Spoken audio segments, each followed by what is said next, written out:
ঠান্ডা খা। কি ঠান্ডা? না ঠান্ডা খাই ঠান্ডা খাই তো। তোর মনে হয় যে দৈনিক কি খাই হেলাও খাইলাম।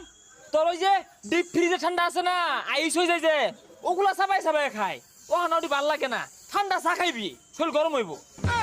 ও বুঝছি শীত লাগে। আচ্ছা শীতের হুডি মুড়ি। হ্যাঁ হুটি মুটি কিনতে বেড়াই গেছা। ও শীত লাগে কুই হয়ে গেছ। ও অনেক শীতের হুডি মুড়ি পিন্দার চাইতাছস না? আরে না আমি বিনতি না তো, কতগুলো ছাপড়ি আছে না দোস্তা, একবারে ক্যাশ খুব বিন্দা হুটি মুটি বিন্দা ডানে ঘুরতাছে কুই এগুলা। ওই সাবরি বলানের কি ওগুলো তো পিনবই। আমি মনে হয় নিজেরাই তো ফ্যান জুড়ে থাকি। আরে ফ্যান ছাড়ো, আমিও তো ফ্যান ছাড়ি। পাওয়ার ব্যাগটা দে, ফ্যানের গিয়ার একের পাঁচটা ধরে হেলাই দে, পিন পিনি ঘুরে। আচ্ছা যা, ও অনেক হুডি মুড়ি পিন্দিস না। হ্যাঁ হুটি মুটি বিন্দি না, কতগুলো ছাপড়ি আছে বিন্দা ঘুরে, ওগুলা বেসা দিস্তা কুইয়া। শীতের মধ্যে চা খাইলে শরীরে একটু আরাম থাকে। হ্যাঁ এই তো